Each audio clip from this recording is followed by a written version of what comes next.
Alright guys, welcome back. We're now going to be looking at Game 2 between Team Naventic and Cognitive Gaming. Cognitive Gaming getting the upset in Game 1 on Dragonshire, showing great team play, team control. Naventic, I think they just went for a comp that just didn't quite work on Dragonshire, but all credit to Cognitive Gaming, and it's going to be a really interesting draft to see how they respond in this game. So without further ado, let's jump right in. And Li Ming being banned out right away by Cognitive Gaming. The map is going to be Battlefield of Eternity. They don't want to deal with any kind of orb shenanigans in those close environments around those immortals. Makes a lot of sense. Li Ming just a really strong champion overall at the moment. And Naventic banning out the Zeratul. Alright. Tier 1, again, Zeratul offering just so much in terms of team control, Void Prism shenanigans with combos, and kind of immediately going, well, we're just going to pick up Rhaegar, super strong Tier 1 support. Yeah, just really smart pickup by Cognitive Gaming, and I feel like if you're Cognitive right now, you're really happy with that first pick. Yeah, and Naventic taking their time thinking about what they want to go for. Battlefield Eternity, obviously, it's all about the control around the immortals. You want to push the lanes really quickly, but a lot of the fights are team fights. A lot of them are in close environments. I would not be surprised to see another ETC, for example, come out. A lot of vision, like the Zagara gives you. I would be really surprised not to see another Tassadar at some point in this game. And the Sonya by Naventic this game. Alright, well, I wouldn't say Sonya had the biggest value last game by Cognitive. She definitely still puts out tons of damage.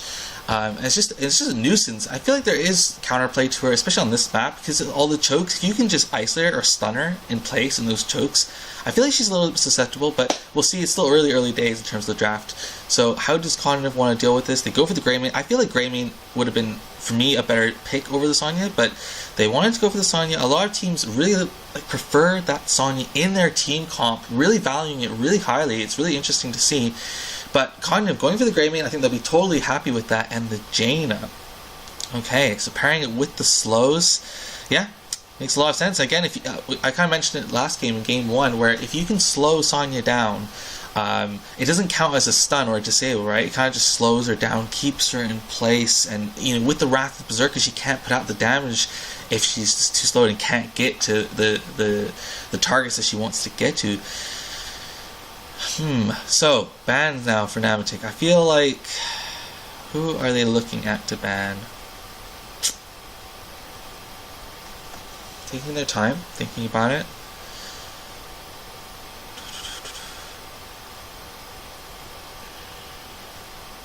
Do they want to deal with the ETC? Cho'Gall, interesting. Alright, so we've seen a couple of teams banning out Cho'Gall. I personally think that Cho'Gall is super strong on this map. I think this is one of his best maps, because Cho'Gall is obviously two people in one. He struggles on big maps and big rotation maps. So, teams have picked him on like Sky Temple or Cursed Hollow, but, I definitely would prefer to see a Cho'Gall on a map like this.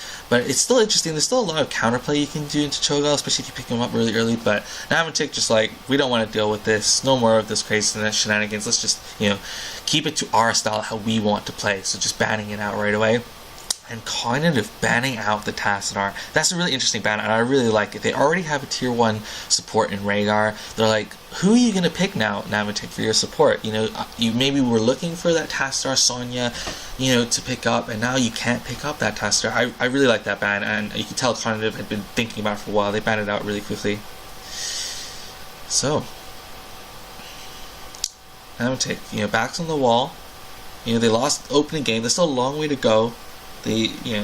Still, probably a lot of people still supporting them, thinking that they can still easily take this series, but pressure's on them now. I feel like you look at those faces, they're focused, they're nervous, they're really taking their time to think about who they want to take. So they take the Muradin again.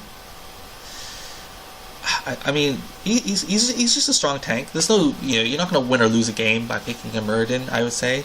But he's just a strong champion overall. And the Raynor, wow. Okay, now that is something more to talk about. Raynor's kind of fallen off recently with all his nerfs and his changes to his Q stun time.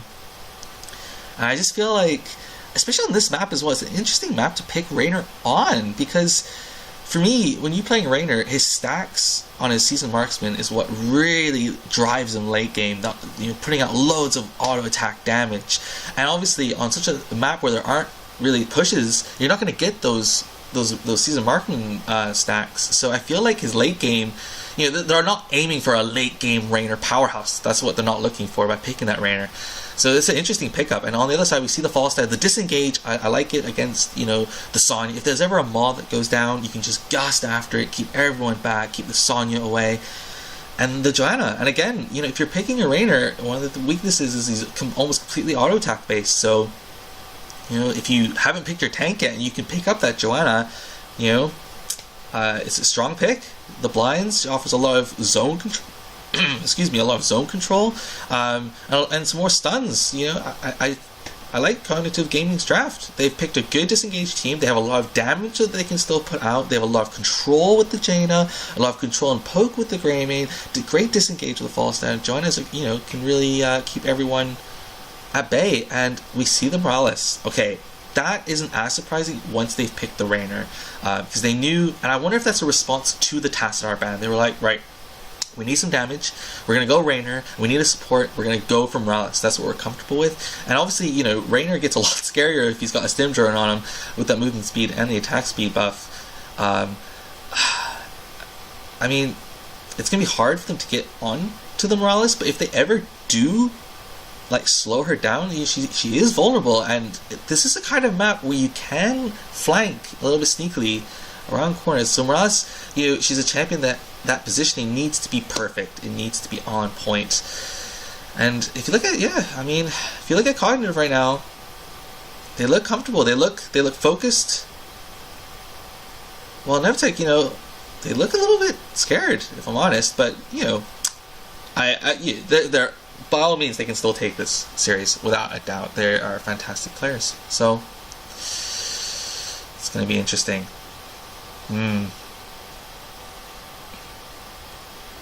So, recapping all the champions, we got Ban on Raynor, Kenma on Morales, Zuna on Sonya, McIntyre on Zagara, Arrow on Muradin, we have Ayakona on Rhaegar, Calthon Luck on Falstad, Glowring on Greymane, Faye on Jaina, Caterpillar on Joanna. So, if you're thinking about how teamfights are going to develop, Team Naventic, they're going to be looking for Raynor to put down as much damage as possible, and Zagara, to zone looking for that Maw, and Sonya, if I'm Sonya, she's going to have to go for a flank. I feel like if you're going to go head on into a Joanna and Jaina, into a Falstad, it's not going to work. So I really feel like Naventic's whole team, if it's going to work or not, it's going to come down to Sonya's positioning, it's going to come down to Muradin's stun timing, and how he can get off those flanks on those key cognitive targets, the Falstad and the Jaina and the Greymane. I think it's really interestingly poised here, and that vote for me summarizes how I feel right now. I feel like Cognitive's draft is strong. I feel like they showed a really solid, confident opening game, and I feel like this could go either way. But here we go. It's Battlefield of Eternity, game number 2. So both teams going towards mid lane, seeing what they can get done, seeing if they can catch anyone out. And that's a lot about this map. Is if you look, there are a lot of vents in the map, there are a lot of hiding places you can do, there are a lot of flanks you can do. It's very spherical around the Immortal, so it's interesting how you can kind of get behind them. And if you're an area and effect champion, there's a lot of areas that you can get a good amount of zoning. Like if you're a Jaina, a Blizzard, being spherical as well, it kind of fits in. It's all basically a game of Tetris in some ways. McIntyre and Zagara, it's an interesting pick. I can't say that, he plays some Zagara, but maybe struggled a little bit with the Greymane last game. Wants to go back to a comfort pick on the Zagara. Zagara is just a very comfort pick for a lot of pro gamers. It'll be interesting to see how he responds, but that is not a good start. Gets completely caught out of position and gets taken down. So if you look at level 1 talents, what really stands out, Morales going for the vision. That's interesting. On this map it makes perfect sense, but it's not a talent that you see, overly often by a lot of players that don't play Team League. So that's an interesting shout out. Obviously, Raynor not going for the stacks on this map, going for the extra heal, makes a lot of sense. And yeah, Sonya going with the block. And it looks like Jaina probably going to go with Deep Chill. That's what I would expect. So a bit of an engage in the bottom lane. Good stun on Greymane. Greymane should be able to get away. And again, this is the thing. Doing some damage, but it's fine. It's still early days. So Immortals are spawning. Both on about level 2. Level 3 does hit first for Cognitive. They'll get a slight power spike, but not a big deal. It's whoever can get to level 4, though, first. Well, if Immortals are still up and one team's on level 4 and the other one's not, that's quite a big significant, you know, get the extra talent. It's definitely something you need to keep an eye on this map, for sure. But some good damage going down by that Falstad flank, and we see Raynor trying to micro. Morales is going to be healing him totally fine. A lot of it's going to come down to how much damage Raynor can do without, you know, getting totally caught out of position. That's the trade-off you get with Morales, right? Sometimes you feel invincible as Raynor. You're like, well, I'm getting all this healing. I'm just going to overstep just that little bit extra, and it's that overstep that suddenly gets you caught, and suddenly you can just lose the game. But Cognitive 3.5. You know, half a level away from that level 4, but the Immortals should go down beforehand. But both teams trading off Immortals, and it looks like, I'd be surprised if Naventic can win this. And it is Falstad who's soaking, getting the level 4, and the Demon Immortal does go down. So, yeah, I mean, Naventic getting the first Immortal, which, you know, is a strong play by them. Yeah. I mean, it makes sense. I guess, you know, Sonya is going to dish out so much damage to the Immortal early on, so not overly surprising. I think I said that I'd be surprised if Naventic got. I meant the other way around. But yeah, kind of going to deal with this Immortal pretty easily. I mean, level 4, they're going to push bottom instead. Naventic going to get that wall, but Immortal level 4, level 5, not super strong at all. Yeah. So this is a good time maybe to look at some talents. Do we see anything incredibly surprising on level 4 talents? Not really. We got interesting left, both auto attack buffs, bonuses on Raynor and Sonya for their auto attacks. Not overly surprising though. Janna going for the mana intellect at level 4, Greyman going for the poke. Interestingly, didn't start with the cocktail at level 1, so went for that wolf heart instead. But you know, both are totally viable. And Rhaegar, interesting. Okay, so last game he went full W build. This game going for the mana regen and health regen with the Feral Heart, so it makes sense on this map. Want to keep up that mana, especially like long sustained team fights around the Immortals. Joanna just going for that health regen level 4. Nothing too surprising. So we got both teams going for their siege minions, pushing with the siege minions and trying to deal with them, and both going. Sorry, I said, yeah, and then now they're both going for their Brewers camps. That's what I was trying to say. I've never seen a better Lieutenant Morales. Well, I guess it's still early days. I guess we'll see if Kenma can keep up showing that high-level skill. But both teams can get siege camps, and both just kind of feeling each other out. Very early game, very chess, you know, piece-esque early game opening not any gambits, just opening tactical decision-making so far. Both at level 7. It looks like Naventic going for the wall. They do finish it off. Fan putting some nice damage on Jaina, but that's all. That's going to be healed up right away. So far, just that one kill where Zagara got caught a little bit at the top lane, not expecting both Greyman and Falstad to go in there. I didn't, you know, maybe Falstad even managed to fly in there. I didn't actually quite catch that, but getting a bit caught, but not a huge deal at this point in the game. Both even on XP, both going for Immortals.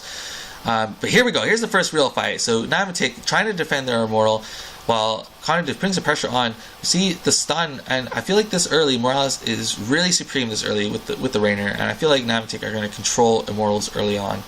And you kind of see that. They're defending, they want to push them off, weaken them enough, or maybe get a kill so they can then turn and then focus down their own Immortal, and also while Zagara is poking away, doing damage on the Demon Immortal.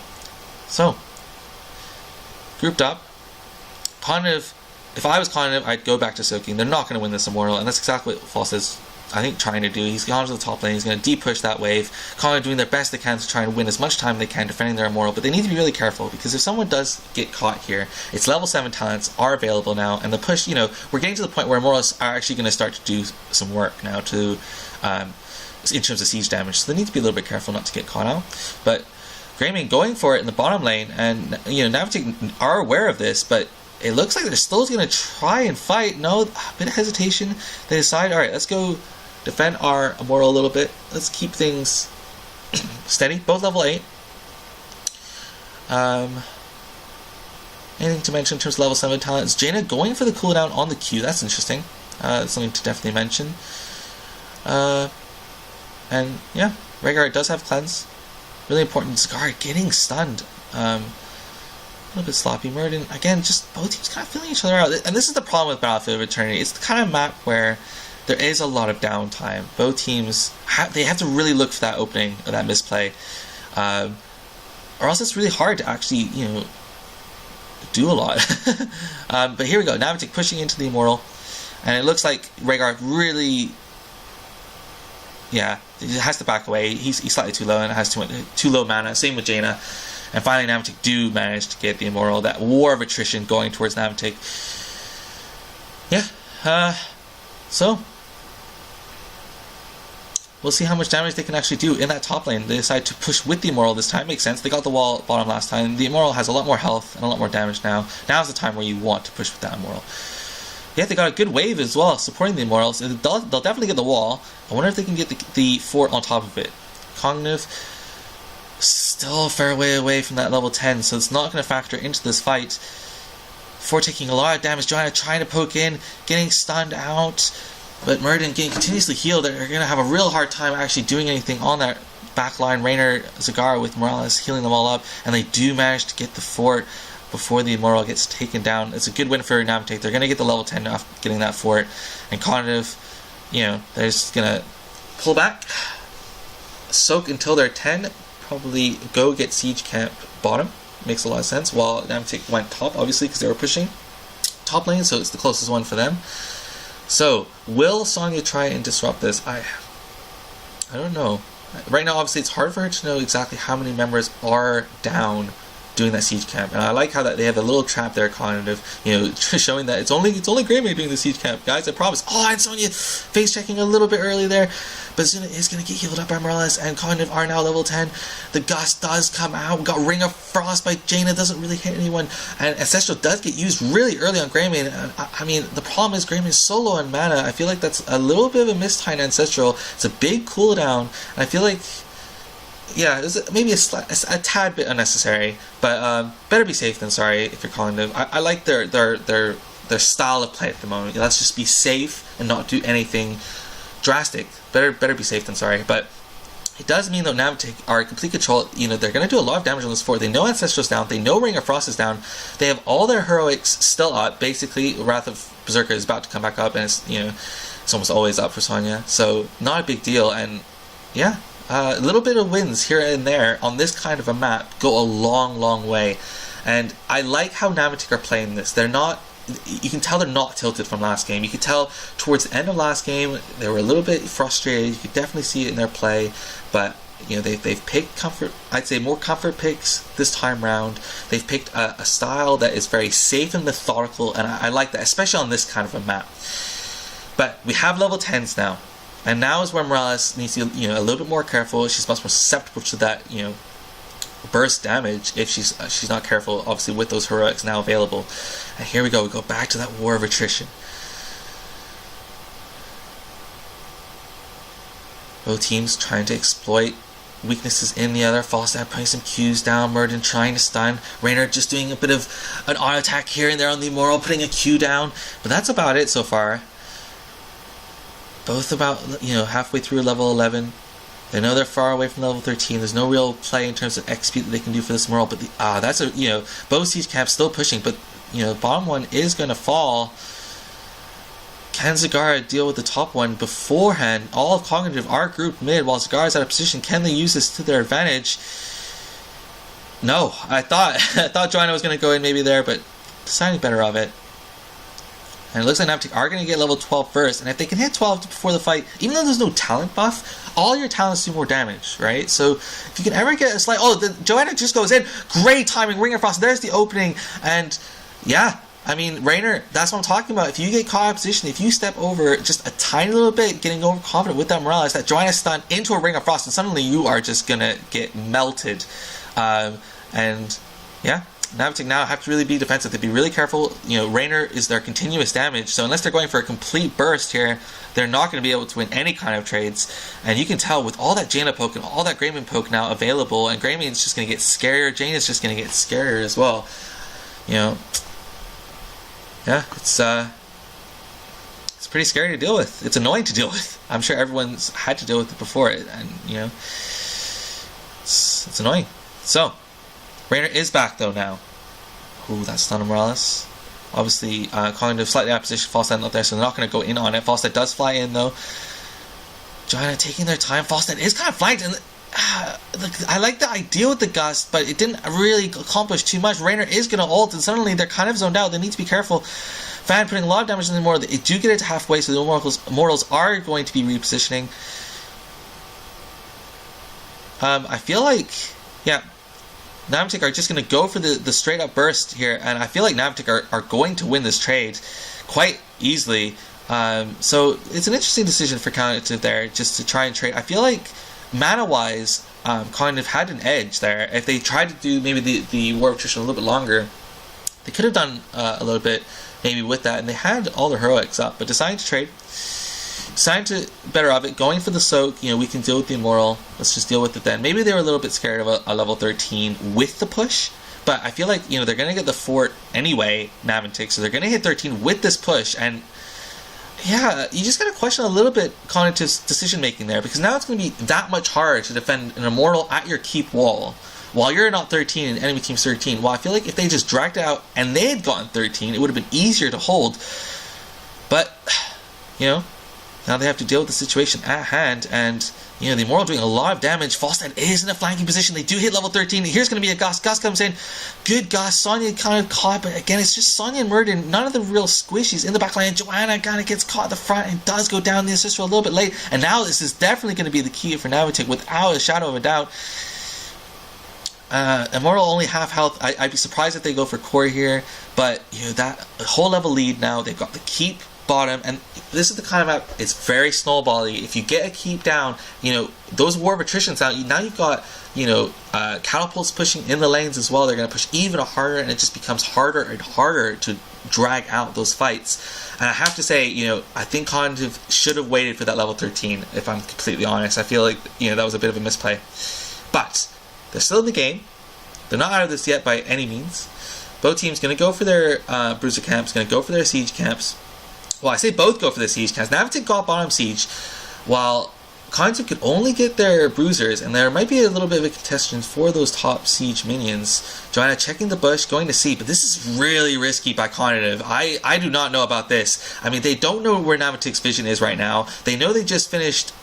Oh, I bet they. Okay. So this is what happens. Cognitive thought that they were doing the bruiser camp, but they didn't have vision, and that was actually a really, really important Gust, and that's why Falstad is just so useful, because if you do get slightly caught out there, that was definitely, one of those hold your breath moments if you're caught in it, because suddenly you're like, oh my gosh, a level and a half, if we got engaged on there, that would have been curtains. If they had lost that fight there, that would have been curtains. But they, Siege Camp is pushing bottom. They need to deal with that with the core, so they're going to lose a little bit of positioning in terms of control around the Immortals before the Immortals do spawn. So we'll see how Naventic can use that to their advantage. They're going to get the Bruiser Camp now, which makes a lot of sense. You want to get this camp as late as possible while the Immortals are spawning. So that's why Sonya's waiting to take that, because you want it to push the lanes while that kind of War of Attrition in the middle of the map takes place. So they're going to pick that up just as the Immortals are about to spawn, and they're almost level 16. So if you're Cognitive, you either need to go now, go crazy, or you're going to struggle, or go home. That's the expression. And yeah, Sonya's just going for it, and Cognitive, you can definitely tell they're really hesitant. It's a tough situation for them right now, and they're going to have to use all their experience if they're going to get out of this. But Murden does flank. Good cleanse on Greymane instantly by Rhaegar, but that's the cleanse used, and Naventic know they're in complete control of this tomorrow. They can play this exactly how they want, and if I was Naventic, I'd just soak till 16, which is exactly what Murden's doing, and kind of trying to do as much damage on the Immortal before they hit 16, but 16 is up now, and they need to be careful. Falstad does get stunned. Alright, so both Immortals about half health, but again, Cognitive, they've got that siege camp pushing bottom. They need to back away now and deal with that, or they're going to take some shield damage on their core. It's not a big deal, but if it's constantly pushing, especially with the keep down, that's the important part. They will take damage over time. There's no way that Cognitive can win this. They need to go deal with that. They need to go soak till 16, and they need to be careful that they don't lose anyone here, or it's going to be game. So, Naventic, knowing that they have an advantage, want to get that immortal as quickly as possible so they can push while they're level 16 and Cognitive isn't. And again, you know, if you're Cognitive here, you've got to really feel, how are they gonna stop this? How are they gonna stop this immortal getting the keep? Well, the answer is they're not. If I'm completely honest, I mean, Cognitive not 16 yet. Naventic up a level. They've got those 16 talents. You know, now we've got Rainer with those stuns. We've got all that damage. And they just don't have the tools to deal with it. Grammy doesn't have that level 16 cocktail damage yet, and Jaina, I mean, she has the shield to try and stay alive a little bit longer, but it's not going to be the damage that they need to deal with this immortal. The gate's down, first tower goes down, second tower is about to fall, and level 17 Naventic, are they going to go for the trigger? Oh, Merton just missing the stun. Joanna trying to do as much blinding and being a nuisance as much as possible. The front line, Grammy goes down to half health though. Need to be careful. Keep down already half, and Cognitive still not 16. Are they going to go for core? I personally could see Naventic just go for core here. They know, okay, Cognitive just hit 16. Jaina does get this shield out, but she's completely out of position. She's definitely going to go down. Or is she? Oh my gosh, falls that great stun. Maw comes out. This is absolutely craziness, but Immortal doing tons of damage on the core. Jaina does go down. We saw Zagara go down, but it's not going to matter. I don't know how they're going to deal with this Immortal. It's already down to 36% HP, and this is going to be game 2 going to Naventic without a doubt. And again, just a really well thought out strategy from the get-go by a team. So game 1, it was about Cognitive. They had a style of play that they wanted to play on Dragon Jar, and they executed it perfectly. This time, it was Naventic. They knew how they wanted to play, really methodical, slow war of attrition. They picked up that Zagara, great pusher, great at vision. They picked up the Rainer doing continuous damage. They had the Morales to constantly heal. Only that one time did Rainer really overstep, and it was one of those moments again where it didn't have a huge objective change from that Rainer dying. They could still go back into the war of attrition. It wasn't a huge turning point in the game. Personally, I would think that this replay summarizes where Cognitive, the first replay, where Cognitive went wrong. It was the level 13 decision. It was the decision to try and trade Immortals when they weren't 13, and you know, the other team, you can't let the other team get 13. Naventic get 13 with the Immortal push if you're not 13. That's a huge power spike, and they just couldn't deal with it. They lost the advantage, and Naventic just ran with it. And yeah, fair play to them. That's what you need to do if if at the pro level, you can't make just any small mistake or any small advantage to the team, or that's going to happen. So, it is interesting, though. It's finally poised at 1 each in the series, and I'm really looking forward to casting the next game. But yeah, thanks for watching. Again, if you have any comments, please leave them below.